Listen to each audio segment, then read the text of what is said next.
Alright, what's up folks? Damien here.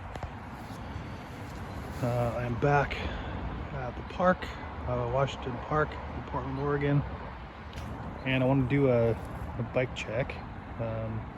I've now ridden a total of 5,451 miles on this bike. I'm still running the GMAC 8-turn geared motor with regen. Have not serviced this motor at all. It's like totally the exact miles. Still have the phaser under controller, no issues there. This is one of my two 17-hour batteries. They're identical. This is my other battery, I guess you'd say, a B battery. They're both perfectly fine. In here I've got the, let's see if you can see it better on this side. The bottom bracket is a torque sensing bottom bracket. It's an E-rider. And that just makes a really supernatural way of pedaling. I really like it. Got the cycle analyst computer, obviously. Here's my thumb throttle. My power assist buttons, on-off button, menu button. I have a light switch. I put my front light back on. Fun fact, I had a suspension fork on this bike for quite a while. I originally reported that this is a 2012, totally wrong, it's 2014 Surly Ogre. I just put this new rack on, which is amazing. And the reason why I went back to a rigid fork, and I'm still using the front suspension by Connect, and I also have seat suspension, so I'm fully suspended basically. But I went back to rigid fork mainly because I don't like any of the front rack options that go with suspension forks, to be honest.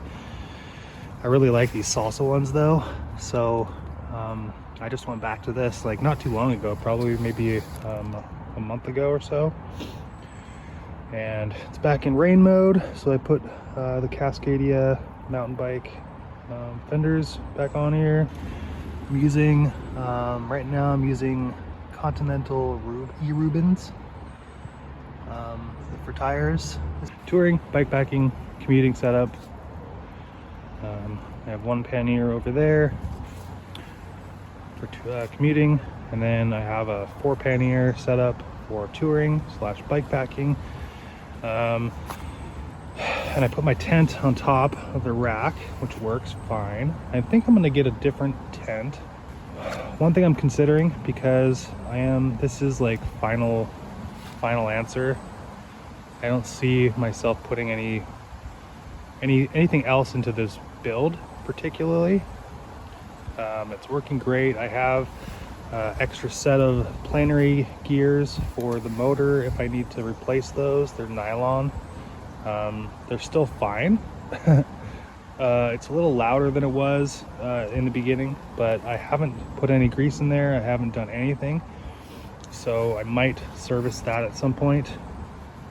I'm still using my GMAC motor because, as you have seen, that I did buy the Grin V3 direct drive motor, but even though it says it works for all bikes, technically it does not work for mine, which is annoying.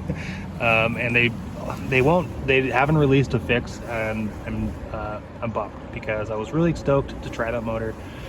I have it still sitting in my closet. It's even laced into a wheel at this point because I just didn't think about it. But you can see I have track style dropouts.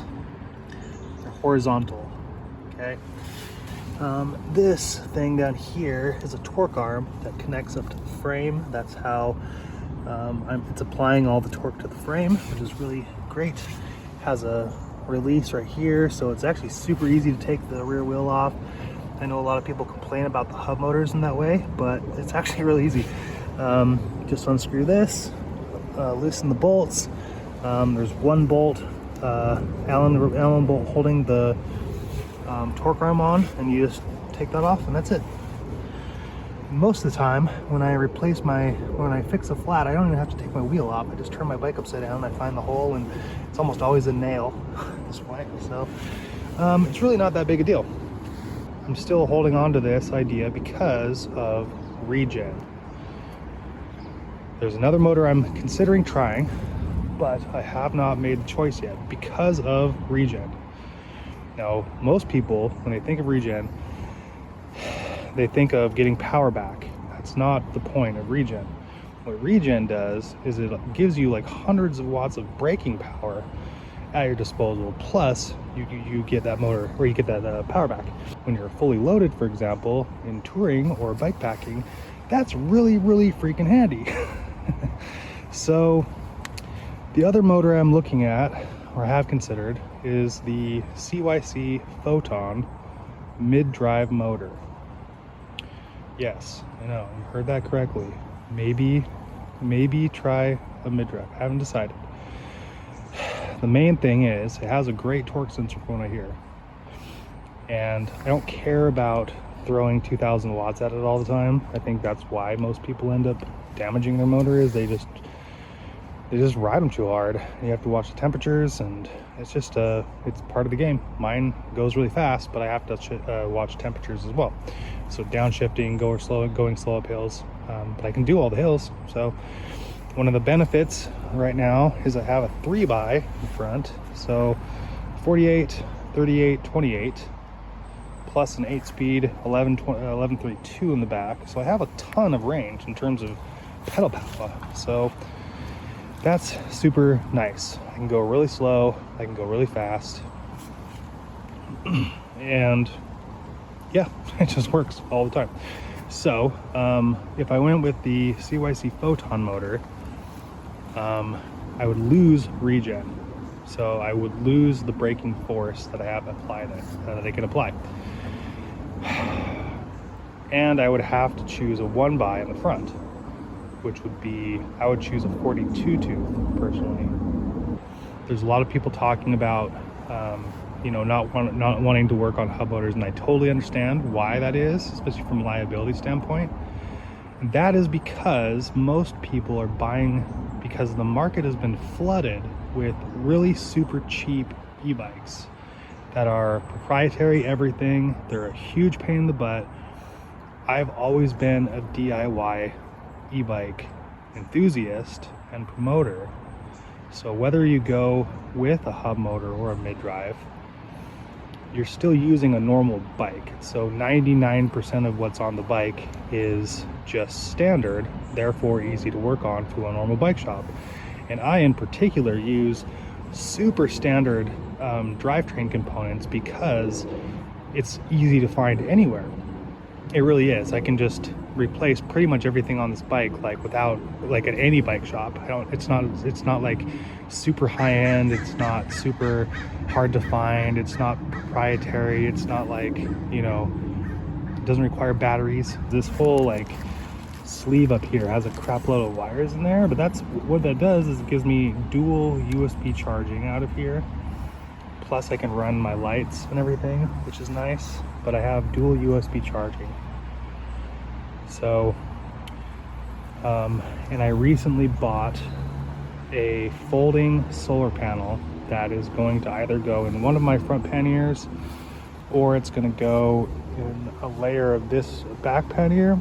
I haven't decided yet. It's about 5 pounds, and it wouldn't charge my bike while I'm riding. It's only for at camp.